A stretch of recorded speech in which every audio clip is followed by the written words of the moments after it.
Siya si Mimi ang makikinabang. Mali yung salitang yun. Bakit may message siya naman? May message siya, hindi din maganda talaga ang message. Nabasa ko yung message sa akin.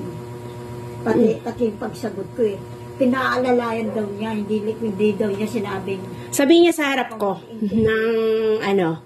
ako ang masasabi sa kanya, ano sabi ng anak mo? Balikan natin kung ano sinabi ng anak mo. Gusto ba ng anak mo? Pinapasoli na sa'yo? Ilang taong ka na? Hindi daw nga niya na magagawa dahil magagalit si Rino. Magagalit sila? Bakit? Hindi ba magagalit ang mga anak mo? Yan ang tanong ko. Yan ang problema kay tita eh. Natatakot siya kay kuya. Hindi siya natatakot sa mga pamangkin niya. Eh, hindi naman niya kami palamon. Pasa niya lahat ng responsibilidad sa akin. Natatakot na pala siya kay Kuya Rino. Hindi pa siya natatakot na. Baka gusto niya i-message siya ni ate.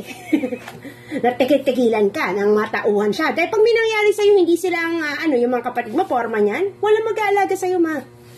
Siguro pwede ka silipin titulungan, pero hindi ka magkukumit ng 100%. Ito yung pagbabantay ng si Kuya Dale sa hospital. Bakit? Usapan pa yun.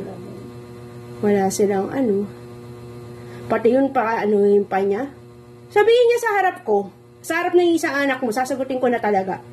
Diba? Ano sabi ng anak mo? Bakit may papasa na yun sa nanay ko? Hindi naman namin yan kilala. Habang lumalaki, bigla na lang yan sumumpot ng mamatay ang lola ko eh. Akala mo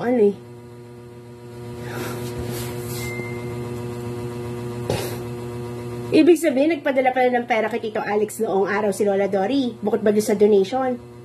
Anong donation? Doon sa lupa na pinabili. Abulay nga. Abulay, tsaka... Abulay kay Alex. Tsaka yung... Padala nga ni Tito Lola Dory ng Kapraso. Kaya nga. Yung combination ng pinabili ng lupa sa Providence. Oo. Kahit kalahati, hindi ka malang binigyan. May utang ka na sa co-op. Tapos ang utang ka pa kay Kuya William yun. Grabe. Ibig sabihin, yung message na mahabang niyang yun, na hindi ko rin binasa. Ito ngayon lang, yung message na yung gabi. Inaano ka pa? Sarang ulo talaga yan si tita. Akala mo palaman niya tayo kung hindi na siya pinaperwisyo. Kanina kausap niya si Tita Rudy habang inayos ko yung halaman sa labas eh. Ha? Kausap niya si Tita Rudy sa landline. Yata. Kasi nga sinagot ko siya. Ako, bakit mo ako obligahin umano doon? Yun ang priority ko ngayon si Kuya. Hindi, kahit ano mangyari sa'yo, kahit tapos na ang obligasyon mo kay Tito Deo o whatsoever, wala kang obligasyon sa kanya. I mean, tapos na yung pagtulong mo kay Tito Deo, hindi mo yan pakikialaman. Mag-aaway ka mo, ayaw ng mga anak ko. Kamo, di ba pinapagalitan ka ni Rino? Oh. Ayaw din ng mga anak ko, mag-aaway kami. Yun ang sabihin mo. Ayaw pala ng anak mo, tapos saka mo ipapasa. Gusto mo ako at ang mga anak ko mag-aaway kami? Sarang ulo ba siya? Ganun na ganun din ang message. Ako nakita ko ng konti yung personality ko kay Ate Mi. At talagang makakasagutan mo nanay mo kung kasama mo lagi. Pwede ba lagi kayong happy and peaceful?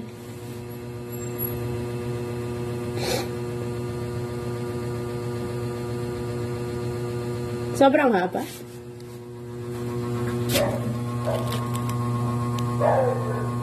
Parang-paraw sa'yo? Oo. Diyos ko, to si Tita Elda. Kaya niya siguro nakasagutan. Baka hindi alam ni Kuya Rino na hawak pa niya yung kayamanan, yung pera. Ay, Diyos ko.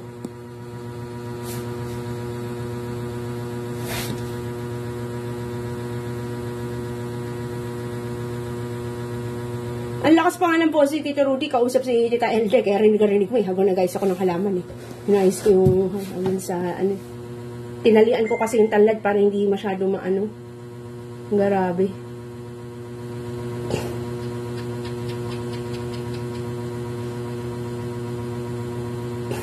Yung lintik na problema ko sa Caritas, hindi ko pa inaasikaso, pera ko yun.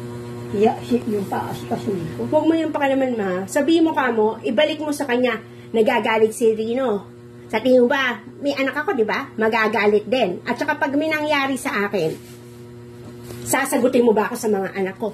Pag hindi sumagot sa'yo, di alam mo na. Magkagano.